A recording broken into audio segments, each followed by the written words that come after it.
Assalamualaikum warahmatullahi wabarakatuh. Perkenalkan, kami dari kelompok 7 ingin mempresentasikan tentang bab 9 mengenai biaya standar merupakan suatu alat pengendalian manajerial. Sebelumnya, perkenalkan nama saya Zulanar Hasna, NIM 69. Perkenalkan, nama saya Septian Dika Pambudi, NIM B2180073. Perkenalkan, nama saya Nasir Musanaji, NIM B200 1874. Ingin mempresentasikan tentang standar unit dan biaya produk standar. Standar unit merupakan biaya variabel input yang dianggarkan per unit output. Standar unit ini merupakan dasar atau fondasi tempat anggaran fleksibel dibangun. Biaya standar unit untuk suatu input tertentu bergantung pada standar kuantitas dan standar harga. Biaya standar unit dapat dihitung dengan rumus standar kuantitas dikali standar harga. Standar kuantitas itu sendiri mengacu pada jumlah input yang seharusnya digunakan per unit output. Sedangkan standar harga mengacu pada jumlah yang seharusnya dibayar untuk jumlah input yang digunakan. Contoh seperti di buku halaman 492, yaitu suatu perusahaan minuman ringan dalam botol dapat memutuskan bahwa 5 ons fruktosa harus digunakan untuk tiap 16 ons botol cola atau standar kuantitas. Dan harga fruktosa harus 0,05 per ons atau standar harga. Jadi, biaya standar untuk fruktosa per botol cola adalah 5 ons fruktosa dikali 0,05 per ons dengan hasil 0,25. Biaya standar per unit fruktosa bisa digunakan untuk memprediksi berapa total biaya fruktosa seharusnya. Ketika tingkat aktivitas berubah, kemudian perhitungan tersebut akan menjadi rumus anggaran fleksibel. Jadi, jika 10.000 botol cola diproduksi, total biaya fruktosa yang diperkirakan adalah 0,25 dikali 10.000, memperoleh hasil 2.500. Kemudian, bagaimana standar tersebut dibuat?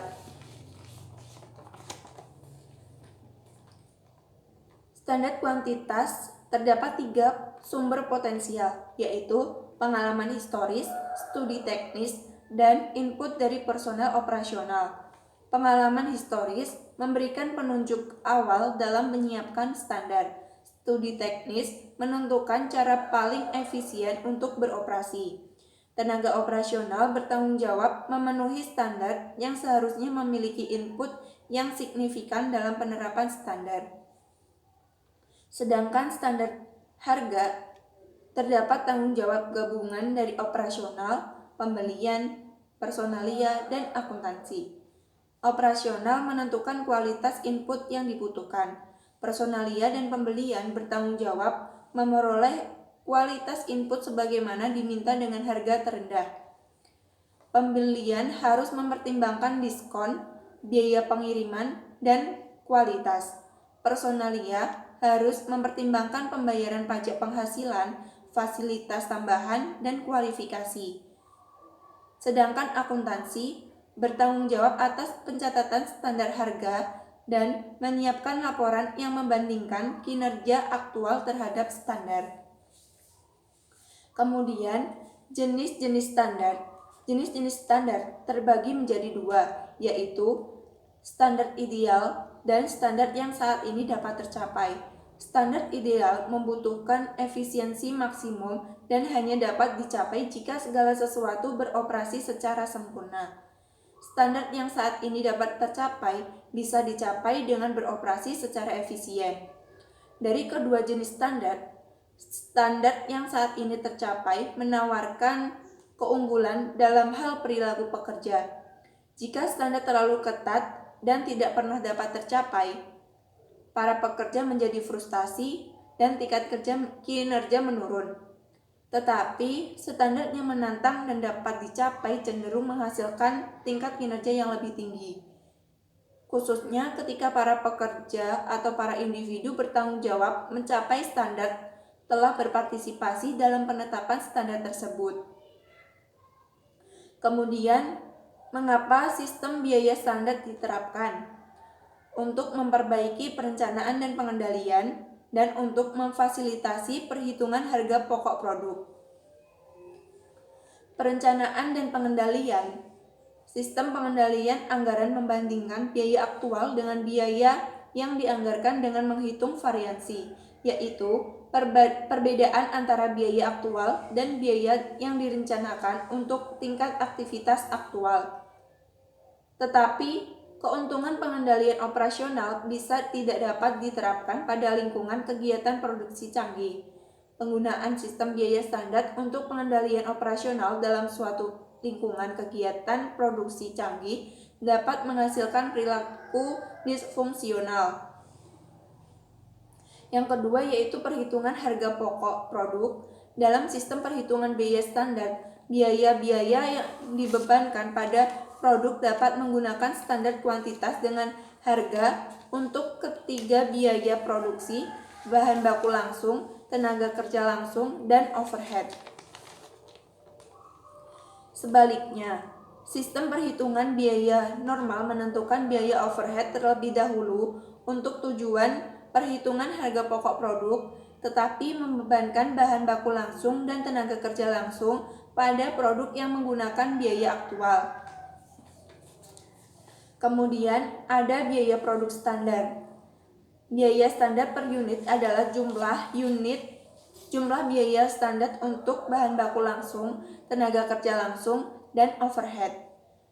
Lembar biaya standar memberikan perincian yang mendasari biaya standar per unit.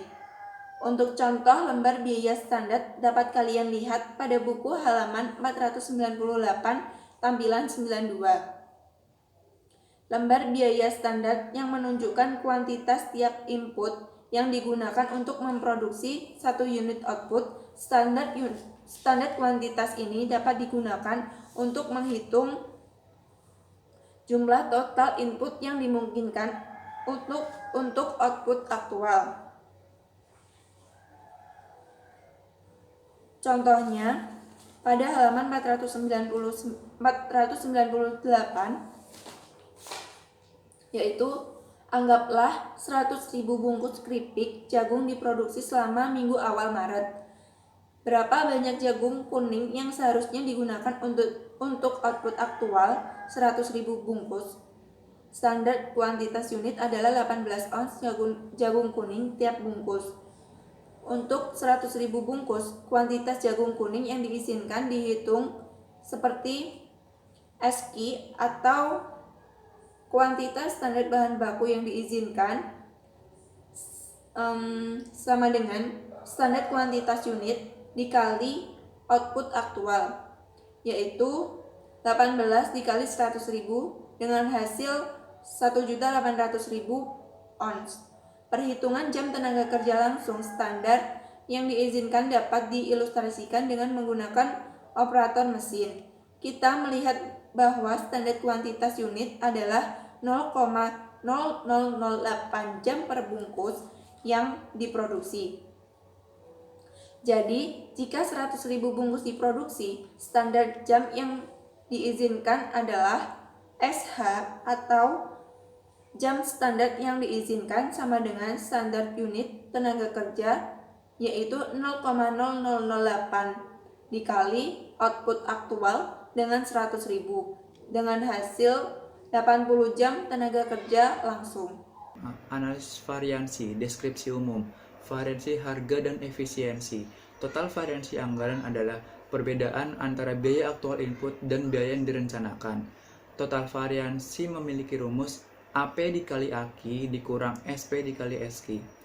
Variansi harga atau tarif adalah perbedaan antara harga aktual dan harga standar per unit dikalikan jumlah input yang digunakan. Memiliki rumus AP dikurang SP dikali AQ. Variansi penggunaan atau efisiensi adalah perbedaan antara kuantitas input aktual dan input standar dikalikan dengan standar harga per unit.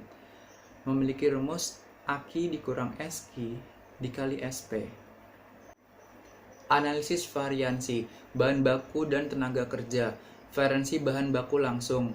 Pendekatan 3 cabang atau kolom atau pendekatan rumus dapat digunakan untuk menghitung harga bahan baku dan variansi penggunaan. Pendekatan kolom terdiri dari 1. Kuantitas input aktual pada harga aktual. 2. Kuantitas input aktual pada harga standar. 3. Kuantitas input standar pada harga standar. Ada variansi harga dan variasi penggunaan, dan juga ada variansi anggaran. Variasi tenaga kerja langsung. Variasi tarif atau harga dan efisiensi penggunaan. Pendekatan kolom. Jam aktual pada tarif aktual, jam aktual pada tarif standar, jam standar pada tarif standar, variansi tarif, variansi di efisiensi, dan juga total variansi. Variansi bahan baku langsung. Variansi harga bahan baku, pendekatan rumusnya memiliki rumus MPV sama dengan AP dikali AQ dikurang SP dikali AQ, atau MPV sama dengan AP dikurang SP dikali AQ.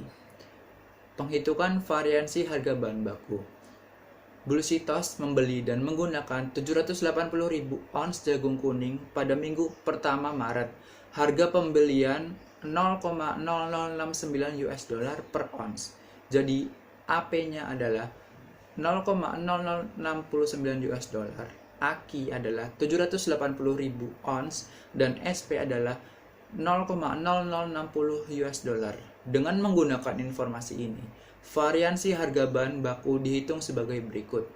MPV sama dengan AP dikurang SP dikali AQ, atau 0,0069 US dollar dikurangi 0,0060 US dollar dikali 780.000. 0,009 dikali 780.000 sama dengan 702 US dollar per unit. Variansi penggunaan bahan baku langsung memiliki rumus MUV sama dengan SP dikali AQ dikurang SP dikali SQ, atau MUV sama dengan AQ dikurang SQ dikali SP. Contoh soalnya, Bluesitos menggunakan 780.000 ons jagung kuning untuk memproduksi 48.500 bungkus keripik jagung.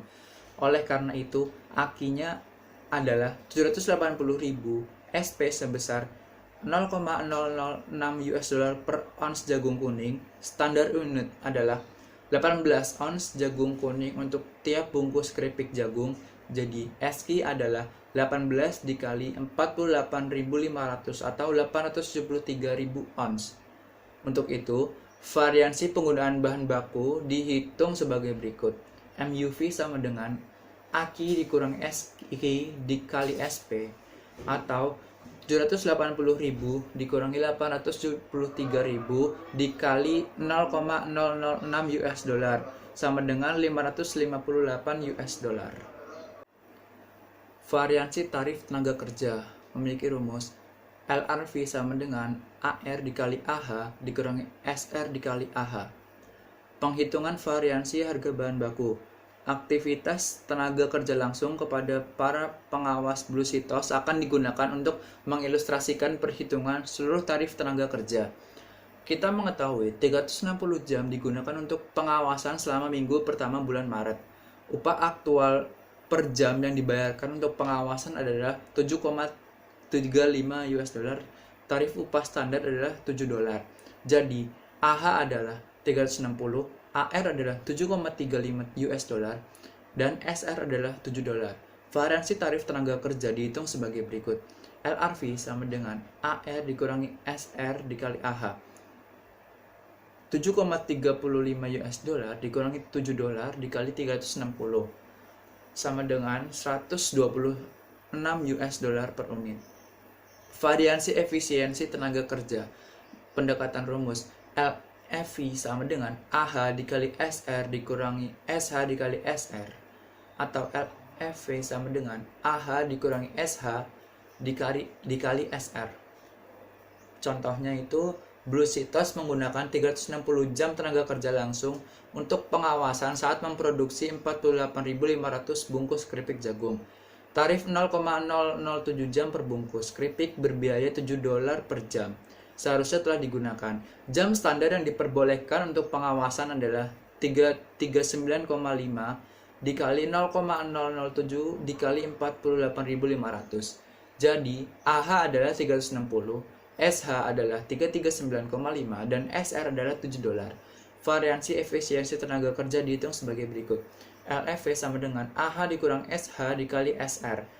360 dikurangi 339,5 dikali $7 sama dengan 143,50 US dollar per unit. Analisis variansi biaya overhead yang terdiri dari dua, yaitu yang pertama variansi overhead tetap dan yang kedua variansi overhead variabel. Yang pertama, variansi overhead tetap. Kita akan menggunakan contoh Bluecon Foods Incorporation. Sekali lagi, untuk mengilustrasikan perhitungan variansi overhead tetap, data tahunan dibutuhkan untuk contoh sebagai berikut. Hal yang dianggarkan atau direncanakan. Overhead tetap yang dianggarkan yaitu sebesar $749.970. Aktivitas praktis 23.400 jam tenaga kerja langsung. Tarif standar overhead tetap $32,5. Hasil aktual yaitu produksi aktual 2.750.000 bungkus keripik. Biaya aktual overhead tetap sebesar $749.000. Jam standar yang dimungkinkan untuk produksi aktual yaitu sebesar 21.450. Yang kedua ada variansi overhead variabel. Variansi overhead variabel, kita akan menguji aktivitas 1 minggu Bluecon Foods untuk minggu pertama bulan Maret. Data berikut dikumpulkan untuk periode waktu sekarang. Ada tarif overhead variabel standar sebesar $3,85 per jam tenaga kerja langsung. Yang kedua ada biaya aktual overhead variabel sebesar $1.600, jam kerja aktual atau mesin dan pengawas sebesar 400, jumlah bungkus keripik yang diproduksi 48.500, jumlah jam yang diperbolehkan untuk produksi 378,3, dan overhead variabel yang dibebankan sebesar $1.456. Selanjutnya ada variansi overhead variabel. Total variansi overhead variabel dibagi menjadi dua, yaitu yang pertama variansi pengeluaran overhead variabel dan yang kedua ada variansi efisiensi overhead variabel. Total variansi overhead variabel, perbedaan antara overhead variabel yang aktual dengan yang dibebankan. Contohnya yaitu total variansi sama dengan sebesar $1.600 dikurangi $1.456, yaitu hasilnya $144. Yang kedua ada variansi pengeluaran overhead variabel. Itu digunakan untuk mengukur pengaruh agregat dari perbedaan antara tarif aktual overhead variabel dan tarif standar overhead variabel. Variansi pengeluaran overhead variabel rumusnya sama dengan dalam kurung AVOR dikali AH dikurangi dalam kurung SPOR dikali AH sama dengan dalam kurung VOR dikurangi SPOR dikali AH sama dengan VOR nya $4 dikurangi SPOR nya $3,85 dan dikali AH yaitu $400. Hasil akhirnya yaitu $60. Yang kedua ada variansi efisiensi overhead variabel, digunakan untuk mengukur perubahan dalam konsumsi overhead variabel yang muncul karena penggunaan efisiensi atau tidak efisiensi tenaga kerja langsung. Rumusnya yaitu variansi efisiensi overhead variabel sama dengan dalam kurung AH dikurangi SH dikali SPOR sama dengan AH 400 dikurangi SH nya 378,3 dan dikali SPOR nya $3,85. Ditemukan hasilnya yaitu $84. Variansi overhead tetap. Yang pertama ada total variansi overhead tetap. Total variansi overhead tetap adalah perbedaan antara overhead tetap aktual dan overhead tetap yang dibebankan. Rumus overhead tetap dibebankan sama dengan tarif standar overhead tetap dikali jam standar. Tarif standar overhead tetap nilainya $32,5 dikali jam standarnya ada 21.450 dan ditemukan hasilnya $687,473. Dan total variansi overhead tetap rumusnya sama dengan $749.000 dikurangi $687.473. Hasilnya yaitu $61.527 kurang dibebankan. Yang kedua ada variansi pengeluaran overhead tetap. Variansi pengeluaran overhead tetap didefinisikan sebagai perbedaan antara overhead tetap aktual dan overhead tetap yang dianggarkan. Variansi pengeluaran menguntungkan karena overhead tetap yang dikeluarkan lebih sedikit daripada yang dianggarkan. Yang ketiga ada variansi volume overhead tetap. Variansi volume overhead tetap adalah perbedaan antara overhead tetap yang dianggarkan dan overhead tetap yang dibebankan. Rumus variansi volume sama dengan $32,5 dikali dalam kurung 23.400 dikurangi 21,450 sama dengan $32,5 dikali 23.400 dikurangi $32,5 dikali 21,450. Hasilnya yaitu sama dengan $749,970 dikurangi $687,473. Hasilnya sama dengan $62,497. Selanjutnya ada akuntansi untuk variansi. Yang pertama ada ayat jurnal untuk variansi tenaga kerja langsung. Akun yang didebet ada barang dalam proses, rumusnya SH dikali SR. Ada variansi efisiensi tenaga kerja, rumusnya dalam kurung AH min SH dikali SR. Dan akun yang dikredit adalah variansi tenaga kerja dan utang gaji. Utang gaji dengan rumus AP dikali AK. Yang kedua ada disposisi variansi bahan baku dan tenaga kerja. Akun yang didebit ada harga pokok penjualan dan variansi bahan baku yang digunakan. Sedangkan akun yang dikredit ada variansi harga bahan baku, variansi efisiensi tenaga kerja, variansi tarif tenaga kerja, dan harga pokok penjualan. Yang ketiga ada variansi overhead. Variansi overhead dapat dicatat dengan mengikuti pola yang hampir sama seperti yang digambarkan untuk tenaga kerja dan bahan baku. Variansi ini secara umum lebih diperlakukan sebagai bagian dari suatu analisis overhead produk. Yang terakhir atau yang keempat ada ayat jurnal untuk variansi bahan baku langsung. Yang pertama ada variansi harga bahan baku. Akun yang didebit ada persediaan bahan baku dengan rumus SP dikali AK.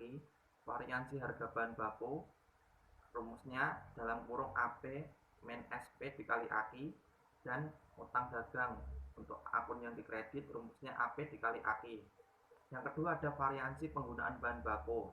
Akun yang didebit yaitu ada barang dalam proses, rumusnya SP dikali AK. Dan akun yang dikredit variansi penggunaan bahan baku, rumusnya AP min SP dikali AK.